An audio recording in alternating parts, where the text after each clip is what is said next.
Kim, what's on your radar?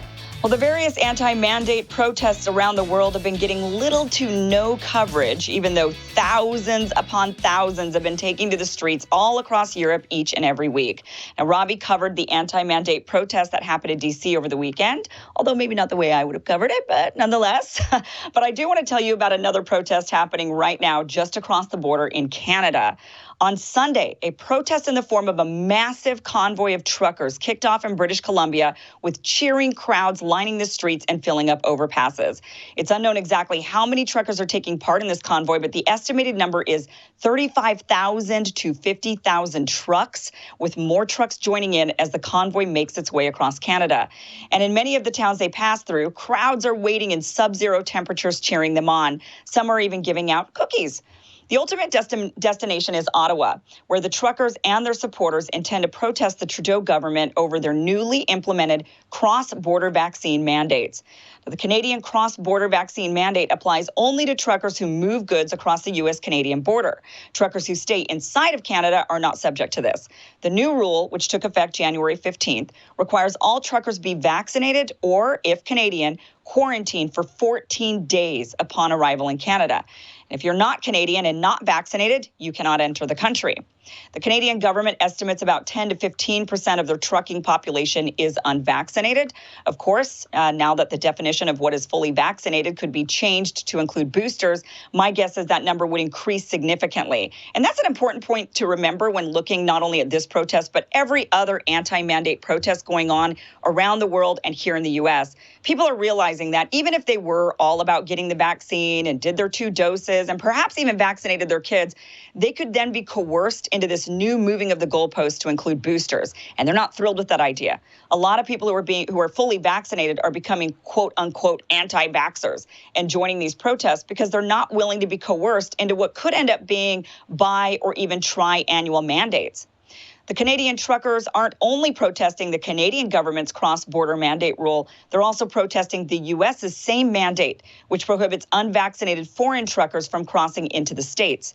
The convoy intends to stay in Ottawa until the Canadian government drops the mandate and until the Canadian government asks the U.S. to do the same.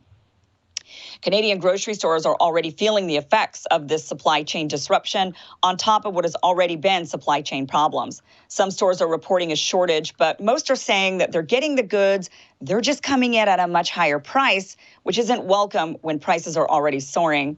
Now, what's interesting about this convoy is it's getting hardly any coverage at all inside of Canada or really anywhere. It's a near media blackout, which oddly seems to be the same thing happening in Europe and even here in the States in regards to all of the other protests. The convoy hasn't deterred the Canadian government yet. They have instead doubled down, with the transport and labor ministers releasing a joint statement saying the vaccines are, quote, the most effective tool to reduce the risk of COVID-19. In a separate interview, the transport minister said the government is not interested in alternatives like rapid testing for unvaccinated truckers.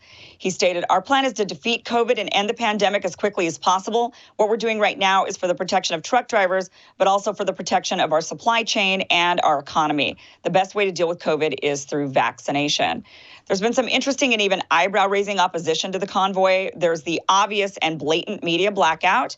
Some could say the reason the media isn't covering it is because it's small and fringe, but social media users are showing crowds gathered on the streets in nearly every town the truckers roll through and on many of the overpasses in the towns that the truckers pass.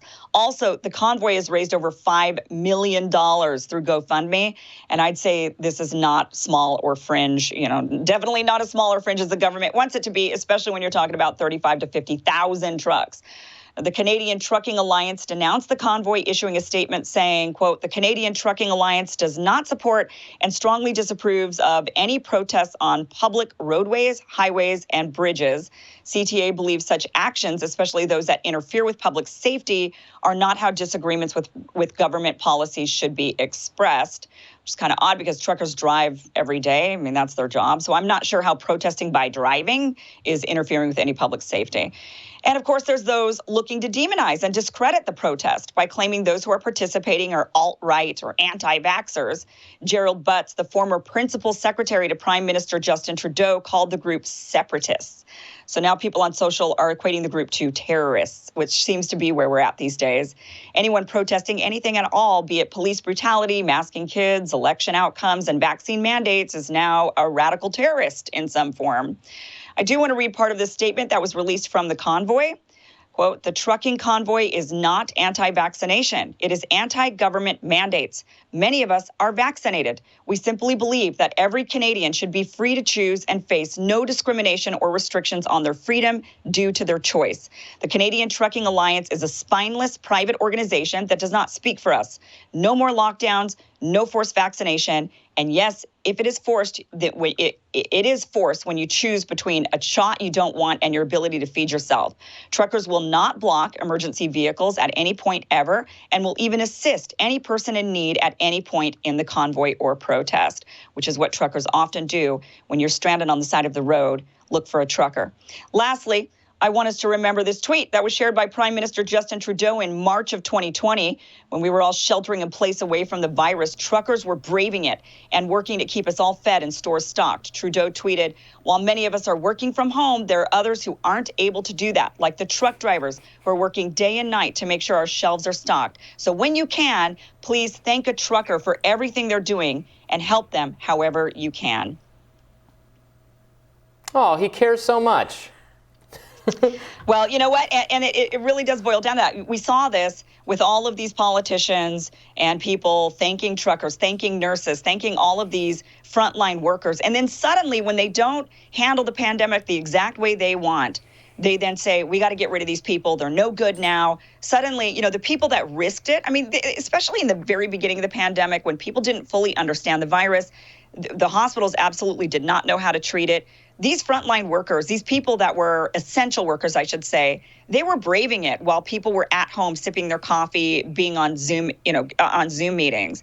And how do we thank them, Justin Trudeau? We thank them by saying, get vaccinated or else, which makes no scientific sense anymore at this point. I mean, Justin Trudeau is still saying that, no, the vaccine is the best way to stop the spread. I think that the science has come out, and there's a lot of consensus amongst not only the pharmaceutical companies who make the vaccines, but also the CDC and even Anthony Fauci and others who've come out saying they're not stopping Omicron. So that is not what you use these for. And by the way, I just want to once again reiterate, when the pharmaceutical companies came out with these vaccines, they never tested it for stopping the spread. That was never part of the clinical trials, and they never made those claims. I don't know where those claims came from. It kind of morphed into that because people wanted to end the pandemic so badly. But Big Pharma always said, to their credit, they always said these vaccines are to prevent severe illness and death, hospitalization, bad outcomes. That's all they've ever claimed. And then it kind of morphed into this, no, these vaccines are like measles and polio and smallpox. If you take them, you won't get it. If you take them, we're going to stop spreading it. Not sure where that came from. We should go back and look at it, because I remember reading in the media, in just mainstream news reports, they said, nope, the vaccine is, 90-something% successful at preventing transmission of the disease. We should look back and see who those statements were attributed to. Yeah, right. It would be good to find out who those came from, because I know it didn't come from the big pharma, those companies. They were saying 99% effective against severe outcomes, and they never actually, in the clinical trials, even looked at transmission. They then kind of later said it does seem to prevent transmission, but then the FDA and the Israeli data that came out. But it wasn't said, later that those claims were made at the beginning. You're saying the pharmaceutical companies weren't making those, but that was asserted. I don't remember who was asserting it. We should look. We should look that up. Maybe Fauci, maybe CDC, maybe media. I don't know where they came in with that. But even with against transmission, it does seem to have some effect on the earlier variants, but it's limited and it wore off. And they even, that's why the Israelis went on with the third booster. When it was the other variants and they were just starting to get Delta. So, but the whole thing, look, there's 35 to 50,000 trucks on the road. American truckers are also joining in. Now, remember, those American truckers, in order for them to go into Canada, they are fully vaccinated. This is not an anti-vaccine rally or convoy. This is anti-mandate. They don't want to be forced into anything They want freedom. They don't want to have to be checked, their papers or tested or and all that's of how these it should things. be. Yeah, that's how it should be.